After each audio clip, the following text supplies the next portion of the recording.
Good morning. चरक संहिता सूत्रस्थान अध्याय 13वां स्नेह अध्याय। श्लोक नंबर देखिए 81। अभी हमने स्नेहपान के व्यापद, उनकी चिकित्सा और उसके बाद स्नेहपान होने के बाद आगे क्या करना है। वमन के लिए स्नेहपान होने के बाद वमन के पहले एक दिन स्नेह विराम देना है। स्नेह विराम यानी उसी टाइम कोई स्नेहपान नहीं करना है। उस टाइम हमें बाह्य स्नेह स्वेदन करना है।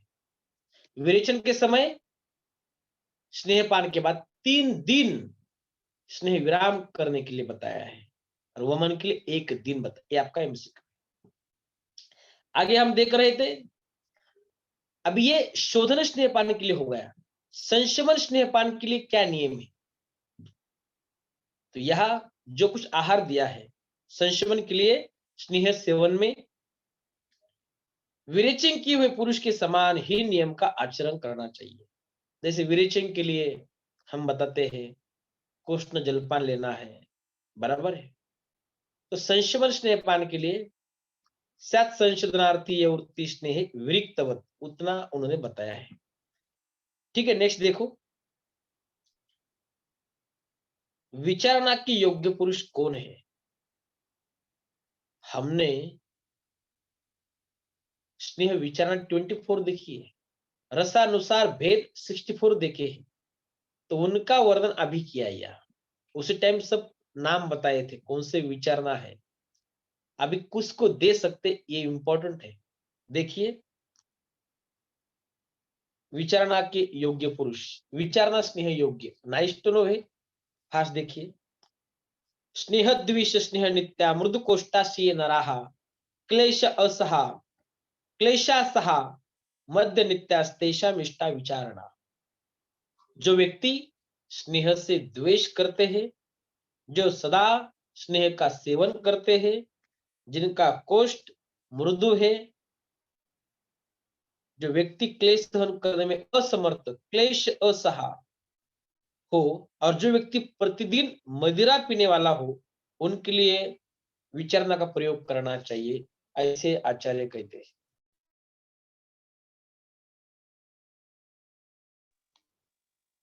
तो स्नेह विचारणा जो है, अच्छे स्नेह और स्नेह विचारणा में क्या भेद है?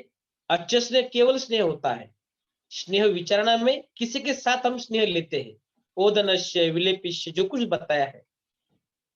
तो योग्य को अंडरलाइन करो, स्नेह द्वेषी, नित्य स्नेह सेवी, मृदु कोष्ठी को अंडरलाइन करो, आया है।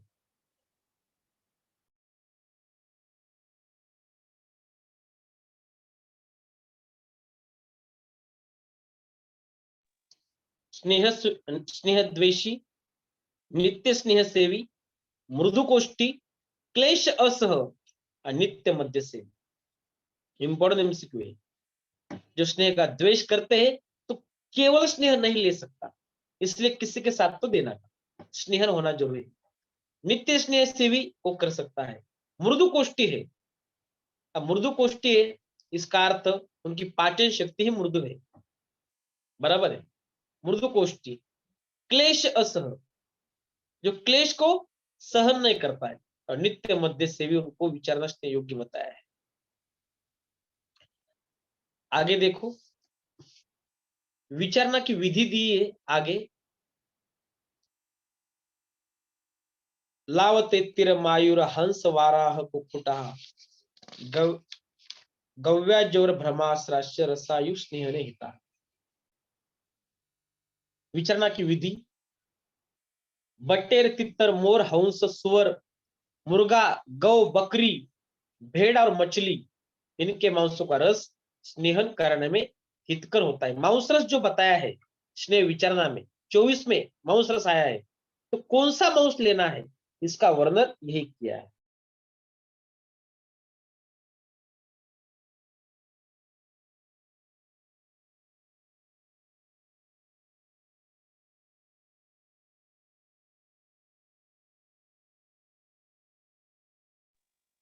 श्लोक नंबर 84 देखे, स्नेहपान के लिए मांस रस में मिलाने योग्य द्रव्य नाइष्टनो है, सिर्फ सुन लीजिए। एव कुलकुलताश्च स्नेहा स गुण शर्करा दारिमम दधि सविषम रस संयोग संग्रह। स्नेहन के लिए मांस रस में मिलाने योग्य द्रव्य जव बेर कुल्थी इसके यूष स्नेह घी तेल वसा मज्जा गुड़ चीनी खट्टे अनार का रस दही सौंठ मरीच पीपर इन द्रव्यों को पूर्वोक्त रसों के साथ संयुक्त कर दिया जाता है। स्नेहन विधि आगे देखो, स्नेह विचारणा हमारी चालू है। स्नेहयंती तिला पूर्व जगदास स्नेह फाणिता कृषराश्य बहुस्नेहा तिल कामलिका तथा। स्नेहन विधि, भोजन के पहले स्नेह के साथ राब और तिल खाने से स्नेहन होता है और बहुत अधिक स्नेह देकर तिलों का काम्बलिक बनाकर या स्नेह बहुल खिचड़ी खाने से भी स्नेहन होता है। स्नेहयंती तिला पूर्व जगदास स्नेह फानिता नाइस्ट नो है। आगे चलो 86 रुक्ष पुरुषों का स्नेहन फानितम श्रृंग बेरम च तैलम च सुरया सह पिबेद रुक्षो भूतेर मांसे जीर्ण स्नेहस्य भोजनम। मदिरा के साथ राब सौंठ तिल तेल मिलाकर सेवन करे। जब स्नेह पच जाए तो भुने हुए मांस के साथ भोजन करने से वृक्ष मनुष्य का स्नेहन हो जाता है। 87 वात प्रधान पुरुषों का स्नेह तैलम सुराया मंडे न वसा मज्जान मेवा पिबन स फाणितम क्षीणम नर स्नेह वातिक। वात प्रधान पुरुषों का स्नेहन मदिरा की मंड के साथ तेल वसा मज्जा का सेवन अथवा दूध में राब मिलाकर पीने से वात प्रधान व्यक्तियों का स्नेहन हो जाता है। 88 धारुष्ण दूध में स्नेह धारुष्णम स्नेह संयुक्तम पित्वा स शर्करम पयः नरह स्नेहति पित्वा वा सरम दध्न स फानितम। धारुष्ण दूध में स्नेह घी तेल वसा मज्जा और चीनी मिलाकर पीने से या दही की मलाई में राब मिलाकर पीने से मनुष्य का स्नेहन हो जाता है। सद्य स्नेहन विधि वेरी इंपॉर्टेंट है। 7 सद्य स्नेह आचार्य वाग्भटाचार्य ने बताया है। एग्जाम में प्रश्न आया था सद्य स्नेहन कितने हैं, तो 7 स यानी 7 दिमाग में रखो। 89 90 श्लोक सद्य स्नेह यानी जिसमें तुरंत स्नेह शरीर में हो जाता है उसे कहते हैं सद्य स्नेह।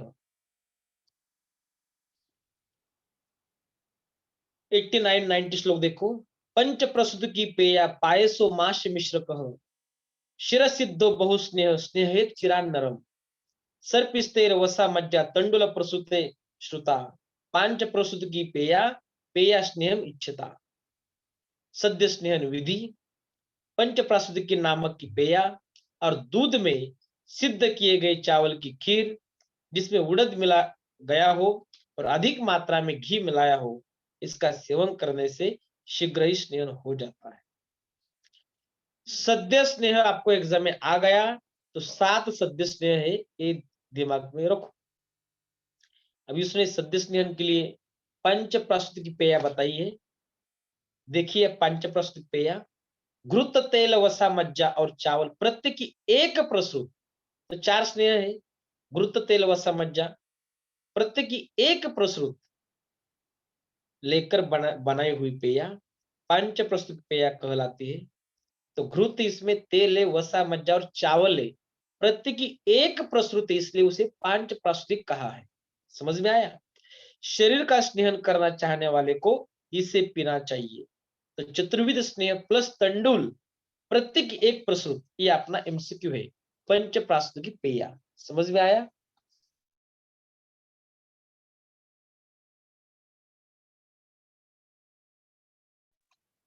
आगे देखिए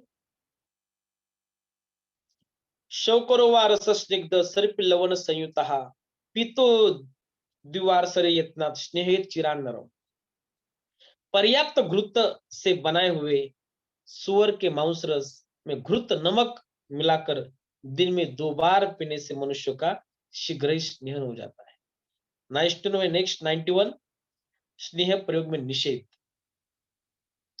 ग्राम्य अनुपौदुकम मांसम गुड़ दधि पैस्तिलान कुष्टि शोथि प्रमेहि च स्नेहने न प्रयोजे।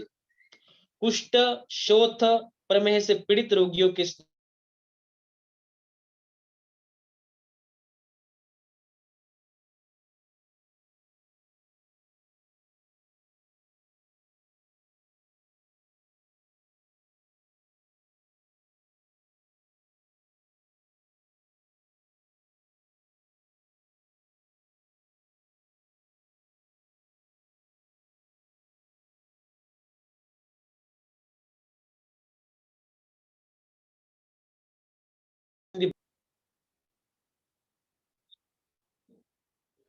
श्लोक नंबर, आगे का श्लोक देखिए, कुष्ठादि रोगों में स्नेहन विधि। अभी स्नेहन करना ही है, कुष्ठ रोग में भी स्नेहन करना है, तो कैसा स्नेहन करेंगे हम, इसका वर्णन किया है।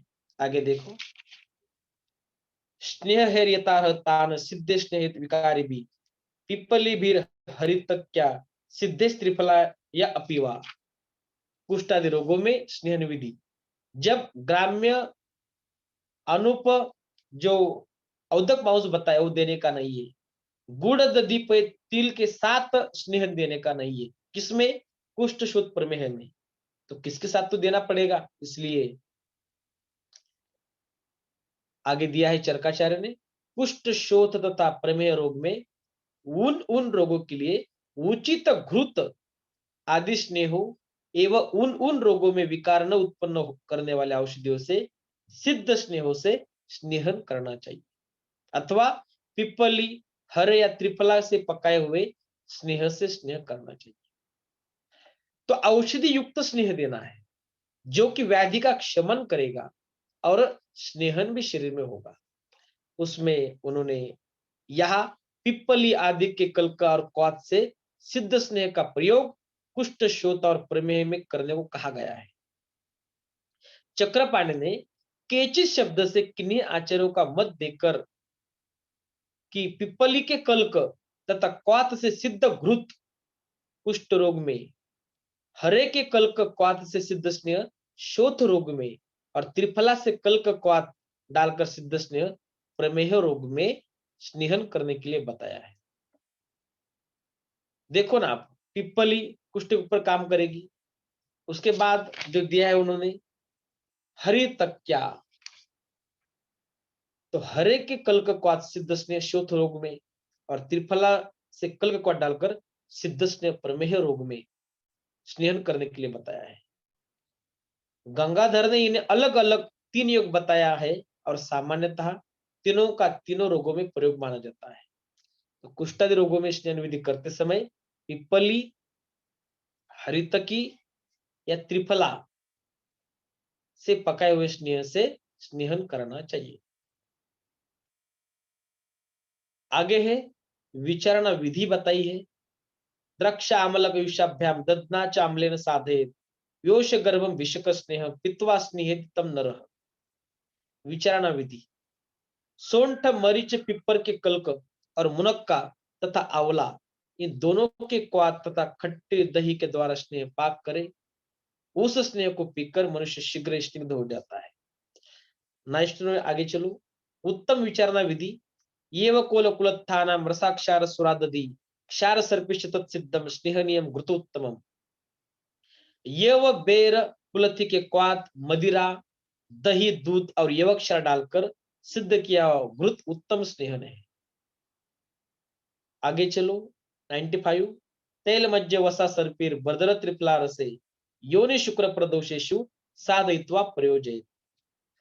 तेल मज्जा वसा और घृत, इन चारों को बेर और त्रिफला के क्वाथ से सिद्ध कर योनि व्यापद और शुक्र दोष में प्रयोग करना चाहिए। आगे, शरीर को स्निग्ध कर स्नेह का अधिक दिखना। 96 97 देखिए, गृह्णात्यम्बो यथा वस्त्रम प्रसवत्याधिकम यथा यथाग्नि जिरेति स्नेह तथा स्रवति च अधिक यथा वा अक्लेद मृत पिंडमासिक्तम तुरया जलम स्रवति संसृते स्नेह तथा त्वरित सेविता।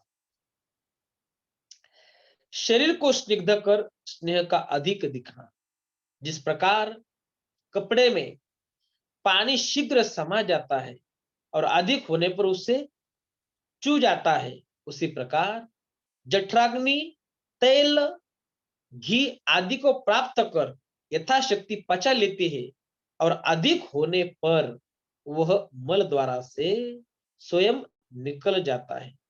जिस प्रकार पानी मिट्टी के ढेले को गिला करके अधिक होने पर जल्दी से बाहर निकलने लगता है, इसी प्रकार शीघ्रता से सेवन किया हुआ स्नेह शरीर से बाहर निकाल जाता है। स्रवती संसदे स्नेह तथा त्वरित सेविता। तो यह उन्होंने उदाहरण दिया है वस्त्रों का, जब हम पानी में भिगो लेते हैं अब वो भीग लिया तो उसके बाद पानी बहता रहता है। कोई मिट्टी होती है उसमें पानी डालेंगे, जब तक पानी की जरूरत है तब तक वो शोषण करता है, उसके बाद बहता है। उसी तरह हमारे शरीर में जब स्नेह जाता है तो यथाशक्ति जठराग्नि उनको पचा लेती है और अधिक होने पर वह मल द्वारा से स्वयं निकल जाता है। तो यह कहा है शीघ्रता से सेवन किया हुआ स्नेह शरीर से बाहर निकल जाता है। नाइस टू नो है। श्लोक नंबर 98 वेरी इंपॉर्टेंट है एग्जाम के लिए। लवण के साथ स्नेह लेने के क्या क्या गुण है, इसका वर्णन क्या है। लवणोपहिता स्नेहा स्नेह यंत्यं चिरान्नरम। आगे देखो श्लोक पढ़ो एक बार।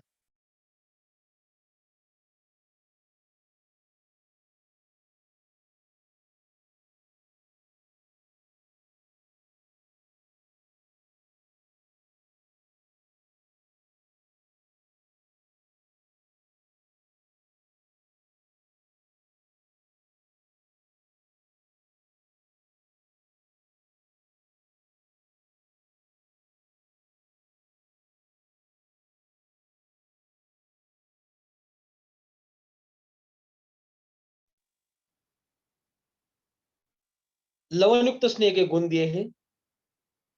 लवणोपहिता स्नेहा स्नेह यंत्यं चिरान्नरम तद अभिषण्य रुक्षम च सूक्ष्म उष्णम व्यवाइच। लवण युक्त स्नेह के गुण, लवण यानी सेंधव नमक, पंच लवण बताया है, उसमें सेंधव लवण इंपॉर्टेंट है क्योंकि सभी लवण अचक्षुष्य बताए हैं, सिर्फ सेंधव लवण ही चक्षुष्य बताया है।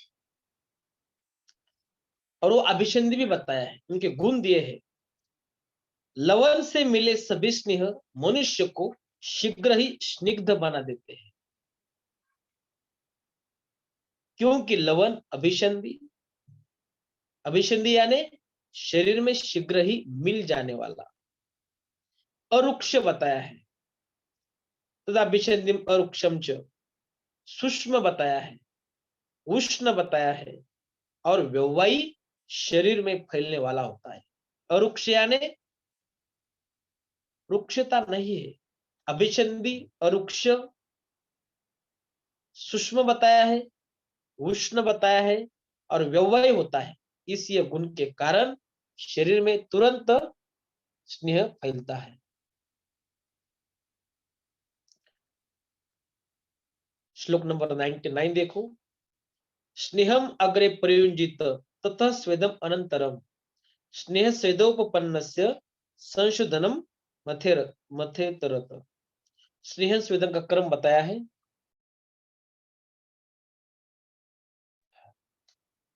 पहले स्नेहन का प्रयोग करें, उसके बाद स्वेदन करें। इन दोनों के अनंतर वमन विरेचन आदि संशोधनों में से किसी एक संशोधन का प्रयोजन करें। स्नेहम अग्रे प्रयुजित तत् स्वेदनम नंतरम स्नेह स्वेदोपन्नस्य संशोधनम मथेतर। तो स्नेह स्वेदन ये ही पंचकर्म के पूर्व कर्म है, यही वर्णन किया है। तो स्नेहन स्वेदन के बारे में आगे दिया है, बहुत सारा वर्णन है स्नेहन स्वेदन के, हमने सबने देखा है। स्नेहन का बाह्य प्रयोग, अभी आयुर्वेद में पंचकर्म की प्रणाली उसकी मूल्यवती निधि है, वह पूर्वजों की विरासत है। पंचकर्म पूर्वजों की विरासत है। पंचकर्म के पूर्व कर्म स्नेहन और स्वेदन है। इनमें भी स्नेहन सर्वप्रथम कर्म है और इसके सम्यक प्रयोग की आधारशिला पर ही स्वेदन तथा अग्रिम पंचकर्म की विधाएं स्थापित हो जाती है। इसलिए स्नेह के संबंध में कुछ विशेष कथन वांछनीय है। अभी मैं थोड़ा आपको स्नेहन के बारे में बताता हूं, सुनो, प्रैक्टिस में भी इंपॉर्टेंट पड़ेगा आपको।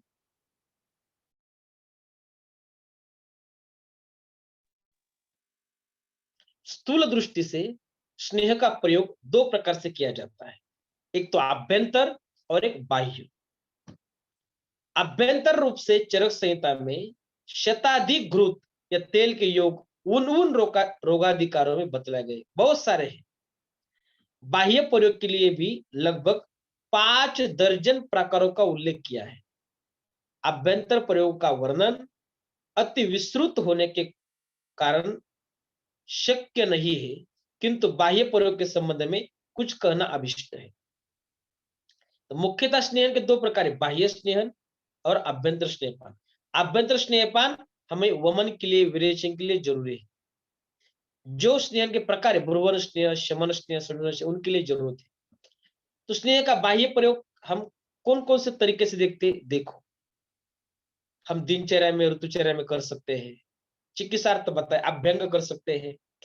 ऐसा हमने अष्टांग में देखा है, अभ्यंगमाचरे नित्यम सजराश्रम वातः दृष्टि प्रसाद स्वप्न, दृष्टि प्रसाद पुष्टायु स्वप्न सुतोक दार्ढ्य। लेप, लेप के माध्यम से हम स्नेहन कर सकते हैं। उद्वर्तन, उद्वर्तन के तीन प्रकार है, उद्वर्तन, उद्घर्षण, उत्सादन, एक मर्दन। जो बाह्य स्नेहन के प्रकार बताए उसमें अभ्यंग आता है, लेप, उद्वर्तन, मर्दन, पादाघात, परिषेक, संवाहन, गंडूश, कवल, मूर्ध तेल। मूर्ध तेल की भी हमने प्रकार देखे हैं, शिरोअभ्यंग, शिरोधारा, शिरोपीचू, शिरोबस्ती, नेत्र तर्पण, नासा तर्पण, कर्णपूरन, मस्तिष्क स्नेहन आणि स्नेह अवगाहन, ऐसा बताया है। तो अभ्यंग जो हमने अच्छी तरह से देखा है, अभ्यंतर, अभ्यंग का सामान्य अर्थ यही है, शरीर पर तेल की मालिश करना। गत्यर्थ अगे धातु के पूर्व में अभी उपसर्ग लगाकर अभ्यंग शब्द बनता है, जिसका अर्थ गतिशीलता और क्रियाशीलता का निर्माण करना है। अभ्यंग सुलभता, सस्तापन और सद्य उपलब्धता एवं गुणकारक होने से सभी स्नेहों में तेल का अधिक प्रचलन हुआ। मालिश करने के पूर्व ऋतु, देश, दोष, सात्म्य और प्रकृति का भी विचार किया जाता था। तदनुसार घी, तेल या वसा का प्रयोग किया जाता था। आचार्य सुश्रुत ने तो निवृत्त संतापीय नामक अध्याय, सुश्रुत संहिता चिकित्सा स्थान 30वां अध्याय में 5वां श्लोक बताया है। इसमें बताते हैं कि अभ्यंग के लिए नवनीत का प्रयोग करने को बतलाया है। नवनीत यानी घी। हम अभ्यंग के लिए सिर्फ तेल का यूज करते हैं, और नवनीत का ही यूज करने के लिए बताया है। केवलम नवनीत अभ्यंगार्थे, काल के कठोर प्रहार से उस युग का सामान्य रूप में प्रयोग योग्य मक्खन अद्यतन वातावरण में उपवास, उपहास का पात्र हो गया और गलत अर्थ में प्रयुक्त होने लगा। अभ्यंग का लक्षण, मुख्य लक्षण संतृप्ति और सक्रियता जनन है। वाग्भट ने शीर, कान और पाव के तलवे में विशेषता अभ्यंग करने को कहा है। एग्जाम एमसीक्यू आया था, शीर श्रवण पादेशु तम विशेषण शिलेत, डेली अभ्यंग कहा करना है। तो शीर, श्रवण और पाद, यह डेली अभ्यंग करने के लिए कहा है। शीर श्रवण पादेशु तम विशेषण शिलेत। शीर उत्तमांग है और उसकी रक्षा पर ही शरीर, राष्ट्र का समुचित संचालन निर्भर है। इसलिए उसका स्नेहन आवश्यकता अनुसार शीत या अति न्यून उष्ण स्नेह से सुखद कर स्पर्श से करना चाहिए। शीत ऋतु में किंचित उष्ण और उष्ण ऋतु में शीत स्नेह का प्रयोग करना चाहिए। सामान्यतः हाथ, पैर, पीठ आदि प्रलंब अवयव में अनुलोमन, ऊपर से अनुलोमन मालिश करने, और कंधा, जानो, कटी आदि में गोलाई की मालिश कर अभ्यंग कर्म के लिए प्रशिक्षित, अनुकूल और बुद्धिमान व्यक्ति का नियोजन करना चाहिए। तो बहुत सारे दिया है। अभ्यंगिक गुण कर्म हमने देखे हैं। अभ्यंगमाचरणितम सजराश्रम वाता दृष्टि प्रसाद पुष्टायु स्वप्न सुतो दाढ़। अभ्यंतर प्रयोग का हम एक बार थोड़ा सा विवेचन करेंगे।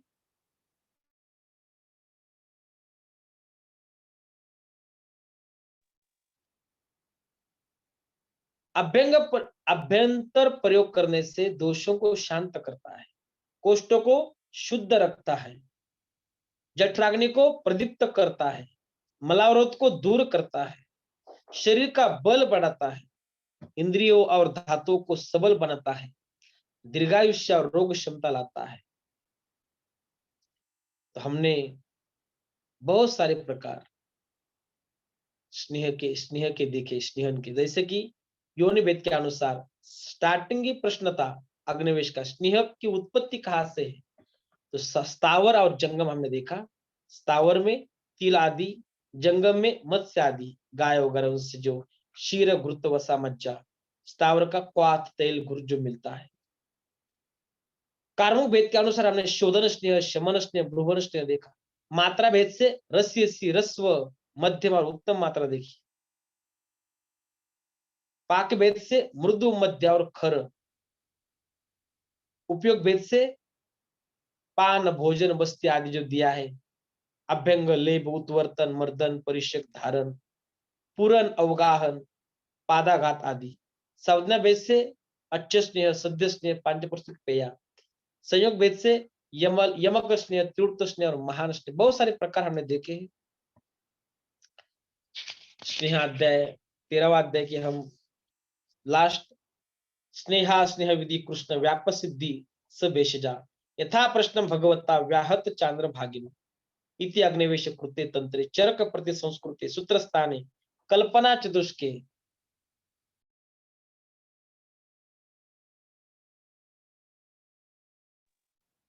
कल्पना चतुष्के स्नेहाध्याय नाम त्रयोदशो अध्याय।